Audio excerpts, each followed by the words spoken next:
Okay, brenzlig ist jetzt ja wirklich das Stichwort. Ja, das habe ich auch extra, ich habe erst geschrieben, gefährlich? Und dann so, nein, brenzlig. Weil da brennt. Weil da brennt. Stark. Das war mir wichtig. Geht's schon los? Ja, jetzt geht's los. Ich drücke jetzt auf jeden Fall hier auf Aufnehmen. Yeah, we're on air. Vielleicht noch einmal hinter den Zeilen droppen. Jetzt geht's los. Geht's schon los? Start recording. Ja, da müssen wir ein bisschen was rausschneiden, aber... Word. Ja, das war jetzt knackig auf jeden Fall. Cool. Ich würde sagen, wir machen das gleich nochmal. Ja, finde ich gut. Vielleicht noch einmal hinter den Zeilen droppen. Ja, jetzt machen wir Stopp. Stopp. Hallo, hier ist wieder Hinter den Zeilen. Ich bin Tobias. Und ich bin Niklas. Warte, ich wollte dich ganz anders vorstellen. Und bei mir ist, und das darf im Journalismus nicht fehlen, wenn man über Kollegen redet, der wunderbare Niklas Münch. Danke. Heute haben wir uns ein Thema vorgenommen. Wir wollen über Menschen sprechen, die sonst ganz schön im Hintergrund arbeiten im Journalismus und meistens unerwähnt bleiben, nämlich Fixer und Stringer. Das sind die Menschen, die Auslandsberichterstattung überhaupt erst ermöglichen. Und ohne Fixer und Stringer könnte man aus dem Ausland eigentlich nicht berichten. So, Punkt.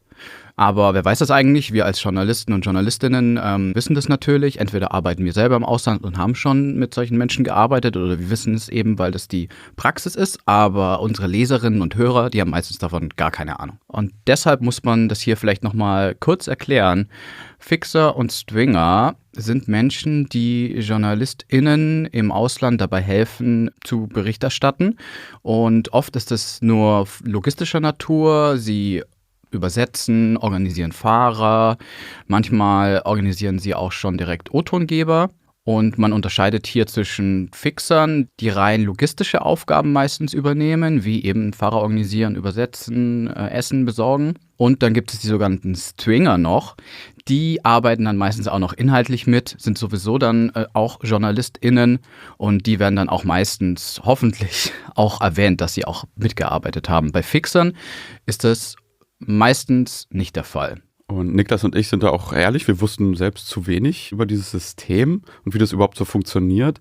Aber wir haben das halt mitbekommen, man hat es irgendwie, es gibt sowas und dann es gibt so Teams, die dann unterwegs sind oder diesen Begriff hat man dann auch mal mitbekommen und hat verstanden, okay, es geht nicht um Drogen beim Fixen. Und deshalb waren wir so, okay, da wollen wir auf jeden Fall mehr drüber wissen. Lass uns doch mal eine Folge dazu machen. Lass uns doch mal gucken, was Fixer denn so zu sagen haben über ihre Arbeit und haben deshalb auch eine bisschen aufwendigere Recherche betrieben als sonst, kann man glaube ich so sagen. Und wir haben nämlich mit Leuten aus der ganzen Welt darüber gesprochen, natürlich auf Englisch das Ganze. Deshalb spielen wir hier die Interviews dann auch nicht einfach ab, so komplett am Stück, sondern wir haben das jetzt gebaut, moderieren die Töne ein bisschen und ordnen sie ein. Das Englisch unserer Gesprächspartner und Gesprächspartnerin ist gut. Das ist nicht das Ding, aber die Qualität der Übertragung ist nicht immer perfekt. Es sind eben Ferngespräche gewesen. What I don't like is the structure itself. So basically, a journalist from the north comes, gets a budget, works in a story that they probably have not much context on, and they get to do that. This is the beauty of fixing, beyond the money, beyond the context. Like I would sometimes I feel like I'm a documentary filmmaker, which I'm clearly not, but I get to follow people like if I were. Die zwei, die ihr gerade gehört habt, sind Carolina Loza León und Pavlos Kapantais gewesen. Ein Journalist und eine Journalistin, die auch als Fixer arbeiten. Pavlos, der ist so ein richtiger Veteran im Fixer-Business, der macht das schon seit 12 Jahren und der sieht so eher die Vorteile, wie ihr gehört habt. Und Carolina, die sieht dieses ganze System der Auslandsberichterstattung allgemein ziemlich kritisch. Trotzdem sind sie auch in vielen Punkten auch einig, wie der Umgang sein sollte zwischen JournalistInnen und Fixer. Kleine Anmerkung vorab, wir werden Fixer nicht gendern, weil es ein englischer Begriff ist und der von daher eigentlich neutral ist. Und in dieser Folge werden wir beide kennenlernen, also Carolina und Pavlos, wie sie zum Fixing gekommen sind, welche Erfahrungen sie da gemacht haben während der Arbeit und wie sie so die Beziehung zwischen JournalistInnen und Fixer so wahrgenommen haben und bewerten. Außerdem haben wir mit Johana Kotišová von der Universität Amsterdam gesprochen, die sich nämlich in einem Forschungsprojekt mit Fixern auseinandersetzt. My name is Pavlos Kapantais. I've been working as a fixer and foreign correspondent in Greece for over a decade. I have a rather atypical start to the profession, as in I started working as a fixer before starting working as a journalist. Pavlos, das ist so ein richtiger Fixer-Veteran. Der ist schon seit über 10 Jahren im Business, schon 12 eigentlich. Und dabei hat er nach eigener Aussage bereits eigentlich für Medien aus der ganzen Welt gearbeitet, außer für Medien aus Afrika. Und seine beiden Eltern, die sind aus Griechenland. Er ist aber in Belgien aufgewachsen, weil seine Mutter da bei der EU-Kommission gearbeitet hat. Also konnte Pavlos, als er dann zurück nach Griechenland zog, bereits 3 Sprachen fließend, Griechisch, Französisch und Englisch. Und er sagt, das war natürlich die perfekte Voraussetzung für seine Karriere als Fixer später. Doch zunächst arbeitet Pavlos in der Tourismusbranche. Den Anfang nimmt seine Fixertätigkeit in einer Bar, als er gerade frisch einen Job gekündigt hat. And then I went for beers with a friend and there were some French radio journalists sitting to a table next to us. I went to my friend, hey, do you mind if I buy them a beer? You never know what can come out of it. And I've been working ever since. Die französischen Radiojournalisten, die er da in dieser Bar trifft, die sind erstmal total begeistert davon, dass der so gut Französisch sprechen kann und heuern ihn eigentlich direkt zu seinem ersten Job an. Und er arbeitet dann fürs Radio und dann später fürs Fernsehen, für französische und belgische Medien und dann eben für Medien eigentlich aus der ganzen Welt. Und mittlerweile arbeitet er auch als Korrespondent wirklich für belgische Medien. Selbst Journalist zu werden war ihm wirklich wichtig, denn er war geschockt davon, wie ab 2008 um die Finanzkrise über Griechenland in ausländischen Medien berichtet wurde, besonders eben auch in deutschen. Und dort wurden nämlich alle Griechinnen und Griechen oft einfach so über den Kamm geschert, sagt er. Aber um zum Fixing zurückzukommen, Pavlos ist von dieser Tätigkeit überzeugt. Fixing is the only way in the contemporary media landscape to actually do stories in depth. Why? Because you keep doing the same stories. Because every country has 3, 4, 5 stories that are interesting for the media of all over the world. And unless you work for the Wall Street Journal, and even then, I'm not sure you'll ever get to continually working on the same story and see how it has evolved, which actually you get to do as a fixer. Den Satz habe ich ihm auch sofort abgenommen, weil nicht alle JournalistInnen haben das Privileg, sich wirklich so tief in Themen einarbeiten zu können, also über Jahre wirklich. Und als Fixer ist es gerade andersrum, da hast du gar keine andere Wahl, als dich wirklich so tief mit den Themen zu beschäftigen. Und Pavlos nennt da auch konkret 2 Themen, für die er zum Beispiel immer wieder Anfragen bekommt in Griechenland. Das sind zum einen Flüchtlinge, die in Griechenland ankommen und dann chinesische Investitionen im Ausland, zum Beispiel der Hafen von Piräus. Beim Thema Flüchtlingskrise hat er eine Zeit lang auch immer wieder so die gleiche Flüchtlingsfamilie getroffen und interviewt und dann einfach für verschiedene Journalistinnen und Journalisten aus verschiedenen Ländern benutzt, gewissermaßen so. Und zum Beispiel fürs Fernsehen in Japan, Frankreich und Kanada. Angefangen hat es mit einer japanischen Show. So I'm working with this guy and we're doing this typical thing that we were doing back in 2019. We're in Lesbos, which is one of the main points of arrival from Turkey. And I met this couple, he is Afghani. His father was Minister of Massoud back in the day. He got assassinated by the Taliban. The guy fled the family fled into Pakistan. The guy grew there and he married this Pakistani woman who's 7 years older than him. He's 25 and she's 32, something of the sort, which is obviously very rare in that part of the world. And they have a 2-month-old baby. This to me is a fascinating story already. So now this is for Japanese TV. The month afterwards, I am doing a report for French TV. I explained this to these people. Yeah, I'm telling you, I'm being completely honest. We have used that couple for a Japanese thing. But it's very great because I actually know the story. I've witnessed the story. There can be no lies in what they're saying. Do you know what I mean? It makes it the whole thing. Plus, I have people inside. Moria, to be honest, that's great for a journalist. If you have refugees that can send you texts and pics and videos from inside the camp, it's obviously pretty useful. So I'm doing that with French TV.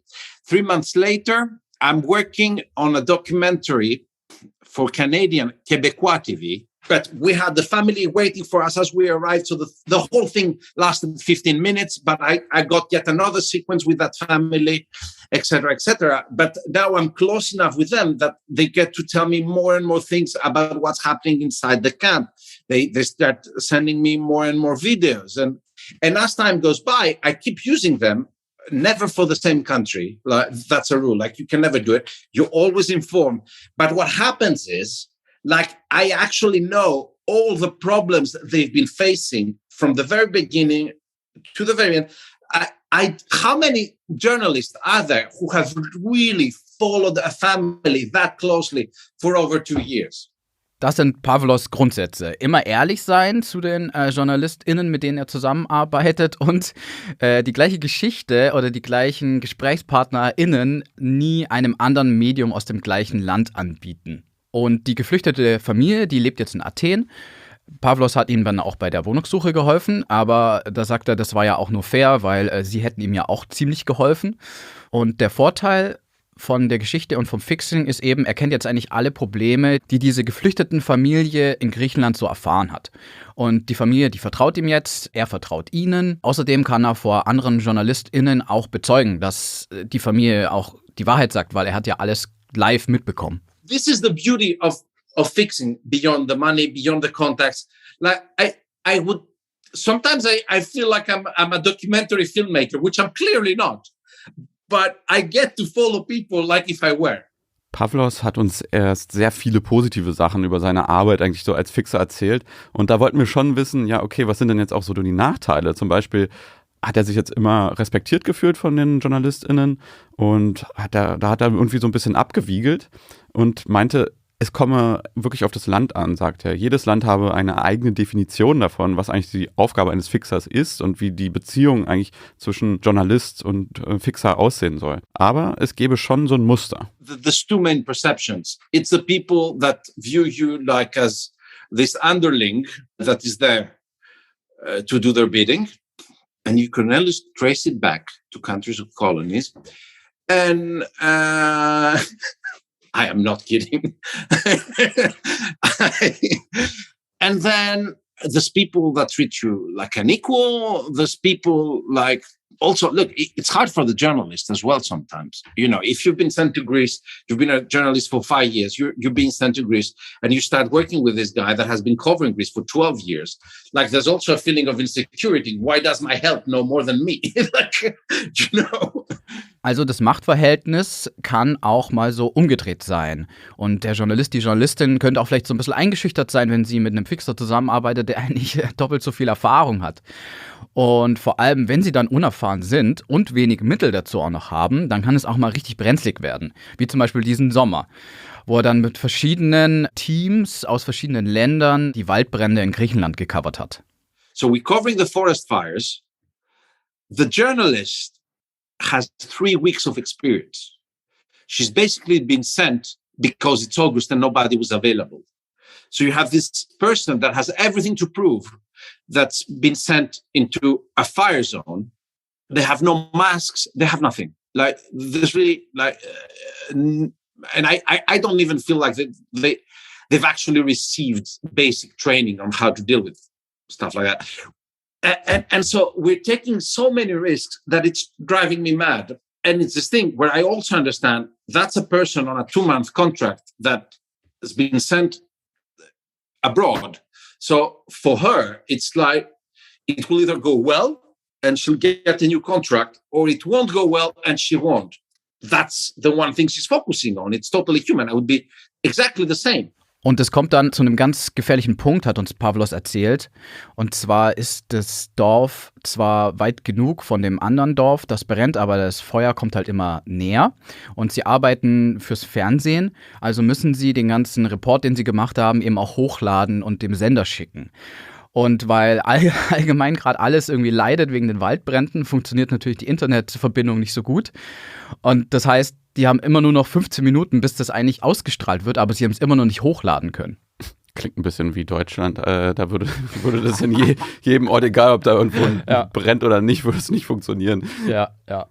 Now, the fire, though, is getting closer and closer. And at some point, the village is being evacuated. And when I'm saying evacuated, the police and the firefighters are evacuating the fucking village. They're so focused on the thing that the only thing they see is like how many megabytes are being uploaded. And we're getting in a shouting match as in, yeah, if the police and the firefighters tell us we have to leave, it's because we are at great risk. And I'm not going to debate this. So that's one way of working. And I mean, obviously we didn't burn alive. I'm still here, but we really got into high risk. Ganz anders war es dann mit einem anderen Team von Sky News. Da haben alle Masken bekommen, es gab Protokolle für die Sicherheit, es kam gar nicht erst zu solchen brenzligen Situationen. Und die JournalistInnen vor Ort und der Redakteur in London haben sich gekümmert. Sie hatten Erfahrung, sie haben auch schon über andere Brände berichtet. Trotz solcher negativer Erfahrungen, die Pavlos auch gemacht hat, bleibt er dabei. Also er profitiert halt sehr von dem Beruf und würde spontan auch gar nicht so viel ändern wollen, als wir ihn dann danach fragen. Aber er hat zumindest ein paar Ratschläge für Fixer und JournalistInnen. Advice that I would give anyone working from either side of this, as a fixer or as a journalist looking for a fixer, just, guys, I know we're all colleagues and we have like this, I don't know you, but like we're kind of in the same tribe. You just need to put the deals in writing. Like everybody, like whatever the deal is over the phone, over Zoom, over Skype, just take 5 minutes and send an email with the parameters of the deal, the exact thing that you've agreed upon. Because there's so many things that from culture to culture differ. Also alles immer schriftlich vereinbaren. Und Pavlos ist es auch nicht so wichtig, dass sein Name immer bei allen Stücken auftaucht. Aber was ihn aufregt ist, dass die Arbeit von Fixern so im Verborgenen passiert.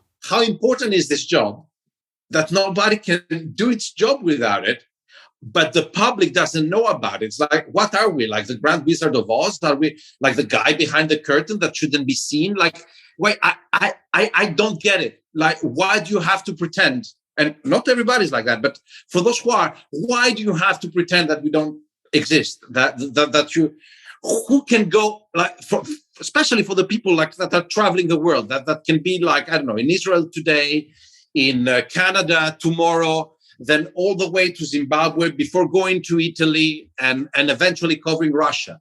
How is there any human being that's supposed to be able to decode the cultures of all these different places and speak the language and understand the codes? Like only a magician would. Und ein weiterer Rat von Pavlos: niemanden verarschen. So if you're freelance, we're too expensive. Let's face it.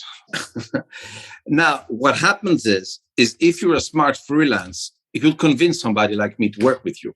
I've done it several times, and I'll work with ridiculous amount. But just because I understand that you're smart, you know your shit, and that you understand I'm doing you a favor, and I'm going to be doing you favors, and whenever you can, you'll be doing me favors. And this is a very legit way of working. What's not legit is pretending that I'm too expensive because you don't want or can't pay, and pretend that for some reason I should be cheaper because it's better for you.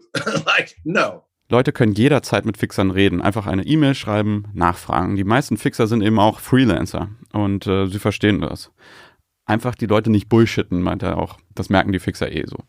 Das war die Erfahrung von Pavlos und wie er halt so raushört, er profitiert von diesem System. Er sieht da zwar so ein paar Sachen, die sich vielleicht ändern könnten, sollten, aber so im Großen und Ganzen ist er damit völlig okay. Und noch eine kleine Anekdote direkt dazu.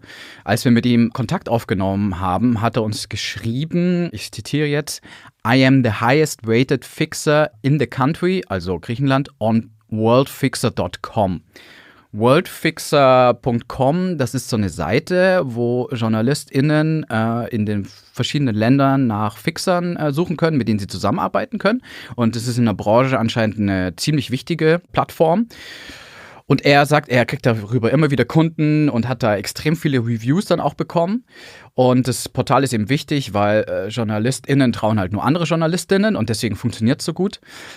Und wie gesagt, JournalistInnen können da auf dieser Plattform Fixer auch bewerten und andere können es dann auch sehen und sich daran orientieren.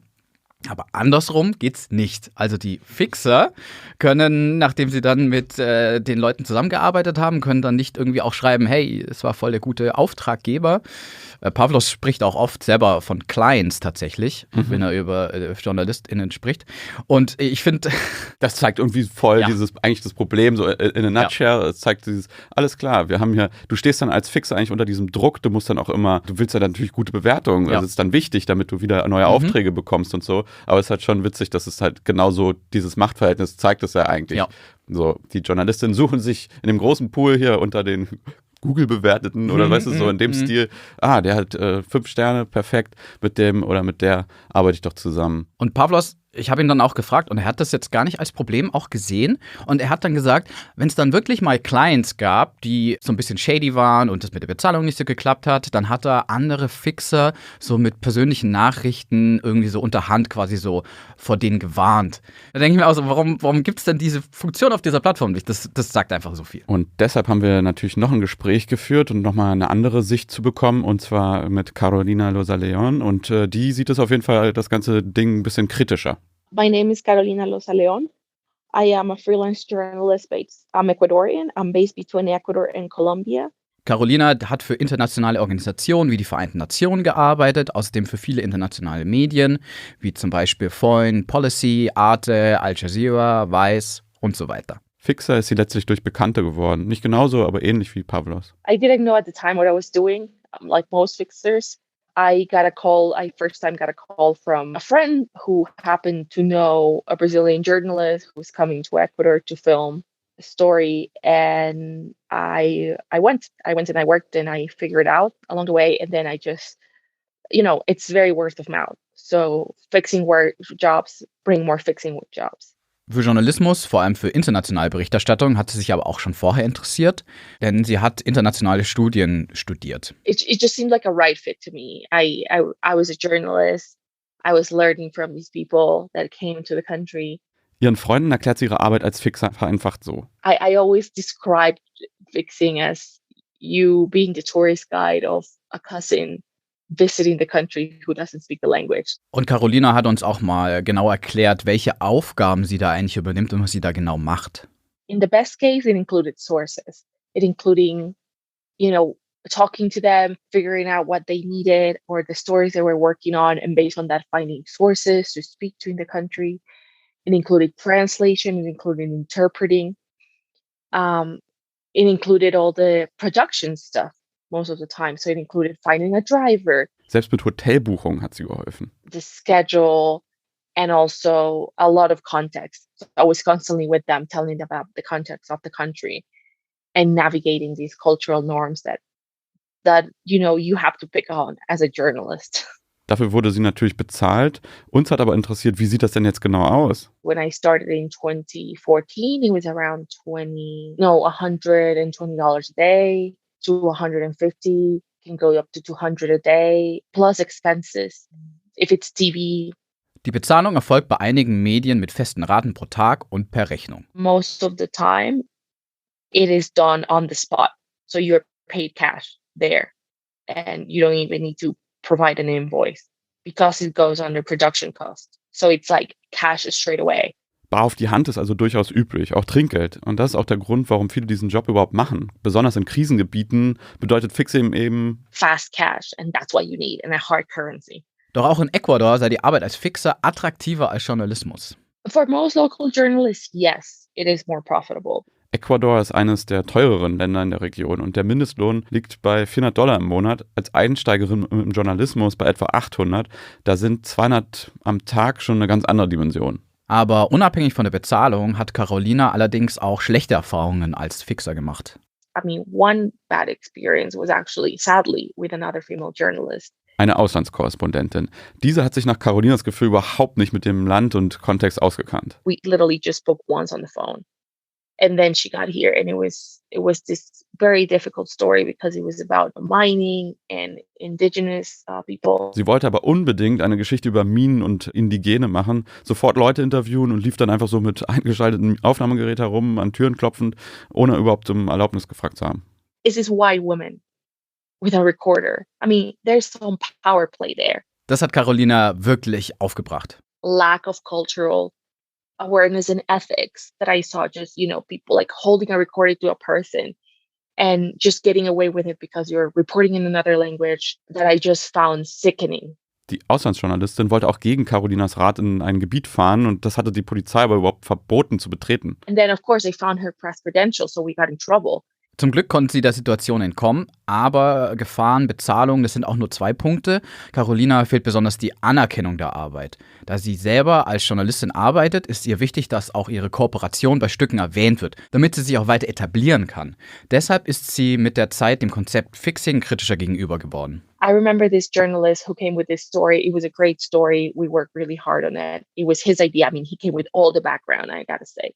But he arrived in Ecuador and he gave me all this speech that how they should hire more local journalists and we should, work together and all these things. And then when his story comes out months later, me having worked not necessarily in the editorial part, but heavily helping him navigate the nuances of cultural nuances and language and all these different things, I didn't even get credit for the story.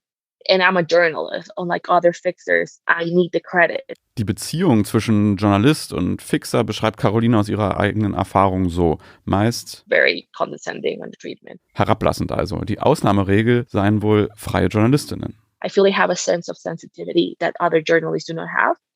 Carolina sagt ja, bei ihrer Arbeit ist es so ein bisschen so, als würde sie so den Tourguide spielen. Und so sei manchmal aber auch die Behandlung. And you're like, oh, my tour guide's lovely. I'll tip them and that's it. And I forget about it. Dabei übernehmen Fixer ja wichtige Teile der Arbeit. Most of the news that you see from other countries, you have a large team behind them. And it can be drivers, fixers, and this is never talked about. Was sie daran vor allem stört, ist, dass es natürlich kein Einzelfall ist. What I don't like is the structure itself. So basically, a journalist from the north comes, gets a budget, works in a story that they probably have not much context on. And they get to do that. Der wundervolle Job Auslandsreporterin Carolina würde selbst gerne als solcher arbeiten. It allows people of a certain place to move, under certain conditions. And the most we can aspire to in the global south is to be the helpers. Was sie stattdessen oft zu hören bekommt, mit deinem Pass kannst du nicht als Auslandsreporterin arbeiten. Du brauchst bei den meisten Ländern ein Visa oder kommst einfach gar nicht in das Land erst rein. Und für Carolina werden so kolonialistische Muster wiederholt. Es besteht eine gläserne Decke für JournalistInnen wie sie aus dem globalen Süden. Vielleicht kann sie es irgendwann schaffen, für internationale Medien über Ecuador oder die Region zu berichten.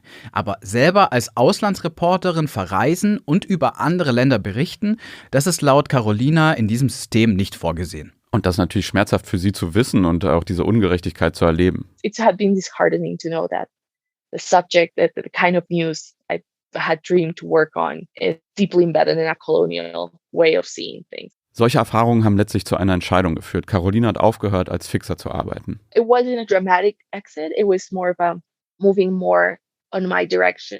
Sie arbeitet aber weiter als Journalistin, berichtet selbst als Reporterin und ist froh darüber, nach einem langen Reportertag als Fixer nicht auch noch übersetzen zu müssen, was auf der Speisekarte steht. What is on the menu? I'm like, no, that's it. Was müsste sich also ändern? Oh, that's a thesis subject. Ein paar Punkte hat Carolina dann doch. Zusammengefasst, mehr Kooperation, mehr Anerkennung der Arbeit von Fixern und vor allem mehr Diversität im Auslandsjournalismus. Zum Beispiel, indem Talente auch direkt in Auslandsbüros angestellt werden und eben nicht nur als angeheuerte Hilfe für Korrespondentinnen und Korrespondenten dienen. Doch apropos, das wäre genug für ein Thesis Subject, also für eine Dissertation. Wir haben auch mit Johana Kotišová gesprochen. So that I don't mispronounce your name also when we introduce you for the podcast, is it correct to say Johana Kotišová? It's okay. It's like the international. No, we don't want okay. We want the correct version. It's the international version. I also use the one without the diacritics. Like in the original version, the correct pronunciation is Kotišová. Sie hat zwar schon einen Doktortitel, forscht aber passend zum Thema dieser Folge in einem Postdoc-Projekt an der Universität von Amsterdam. Where I work on a research project called Fixers, Stringers and Foreign Crews, the distribution of risks and emotions in conflict reporting. And I started this project because I wrote a book about conflict reporters or crisis reporters before. And the very last interviewee that I talked to told me, hey, this is all nice. We do have like PTSD and depressions and mental health issues, but we also work with a bunch of local people who are not studied at all and who are totally invisible for both the industry and research. So I decided to focus my next project on this. Johana hat ihren Fokus auf Konflikt- und Krisenherde gelegt, weil da die Risiken für Fixer viel höher sind. Zum Beispiel schlägt deren Tod selten so Wellen wie der eines westlichen Reporters oder einer Journalistin. Denken wir an Afghanistan. Übersetzer, Fixer, Helferinnen, die für die Taliban schlicht als Kollaborateure gelten, schweben eben in Lebensgefahr. Doch die Risiken für Fixer können auch andere sein als gleich der Tod. Wie Carolina León ja auch erzählt hat, es geht oft um kulturelle Unterschiede. They also face all kinds of risks, and they are very often punished for the cultural sins of their foreign collaborators. Ein schlechter Eindruck ihrer internationalen Auftraggeber fällt also auch schlecht auf Fixer zurück. Das Verhältnis zwischen Journalist und Fixer versucht Johana differenziert zu beschreiben. It's very easy to see fixers only as victims of the evil Western celebrity journalists who come and exploit them, right? But it's not that straightforward and it's not that black and white. Die Realität ist komplizierter. Daher wollte sie auch verstehen, warum Fixer dieser Arbeit nachgehen und was die Vorteile davon sind. Für ihr Projekt hat sie bisher etwa 35 Interviews mit Fixern geführt. Ihr Zwischenfazit? Right now I'm able to stress a few things that really stand out for me. The first thing is that the pandemic has really changed the way how foreign correspondence and conflict reporting especially works. Because global media companies have started to work much more closely with local collaborators. Eine erzwungene Veränderung sozusagen. Lokale Helfer spielen also durch die Pandemie eine größere Rolle. Wenn sie von einem differenzierten Bild spricht, meint sie das. On one hand, this is a very neocolonial activity, right? You go somewhere and then work with the people in a way that some of them can feel as exploitative. And at the same time, the locals, they can have their own agenda, and I've heard stories about fixers betraying, their foreign colleagues or about fixers inventing things just to get paid. Es ist nur eine Erfahrung, aber bei einer Forschungsreise nach Kiew in der Ukraine hat sie weniger Unterschiede zwischen den Reporterinnen und Journalisten gemerkt, egal ob aus der Ostukraine oder in den USA, sondern what I saw was a difference based on whether one was a freelancer or not.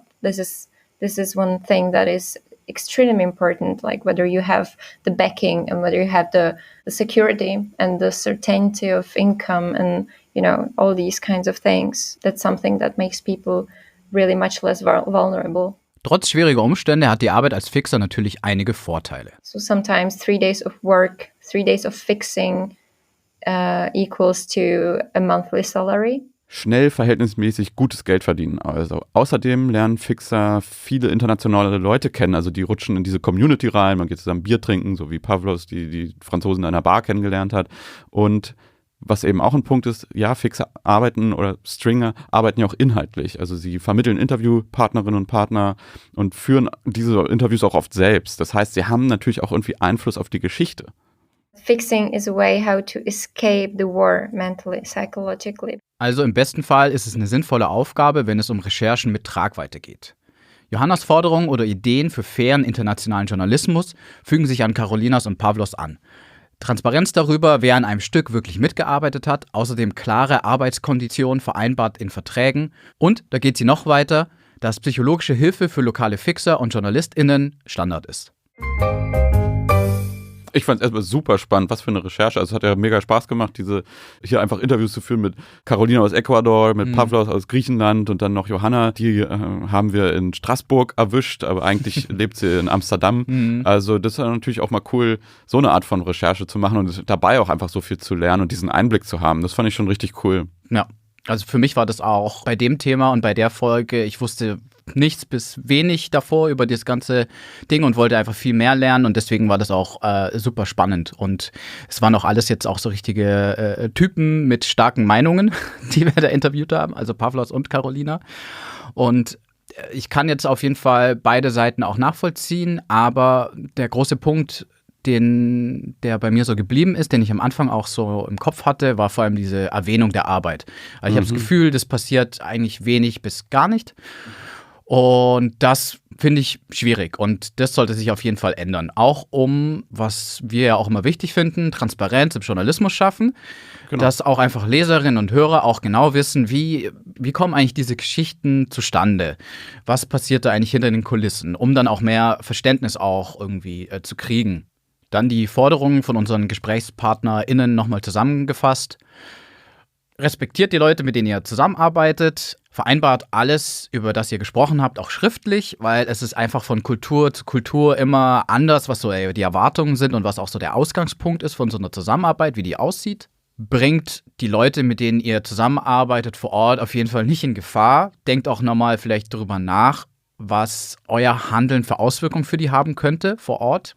Beziehungsweise andersrum, eigentlich sind Fixer ja oft dafür da, dass du nicht, weil du die Gegend nicht so kennst oder das Gebiet, das so von wegen, dann aber auch drauf hören und nicht noch, wenn der Brand immer näher kommt, nee, ich will jetzt hier mal noch schön den Beitrag hochladen. Ja, ich will schöne Bilder. Ja, genau. Ja, cool, also auf jeden Fall eine Folge, wo ich echt selber bei der Recherche wieder viel mitgenommen habe. Ist natürlich auch immer schön. Und das war's auch schon mit dieser Folge. Wir wünschen euch schöne Feiertage und auch einen guten Rutsch ins neue Jahr. Wir hören uns dann am 20. Januar wieder. Danke fürs Zuhören. Dann bis dahin. Macht's gut. Tschö. Wusstest du eigentlich, man sagt ja guten Rutsch. Wusstest du, dass das überhaupt nichts mit Rutschen zu tun hat? Ja, das ist eigentlich das falsche Wort. Das kommt aus dem Jiddischen. Ja. Rosch. Ja. Guter Anfang finde ich viel besser. Ja. Aber. Einen guten Anfang, das ergibt voll Sinn. So, ich habe natürlich. Einen guten Rutsch, so was? Ja, macht keinen Sinn.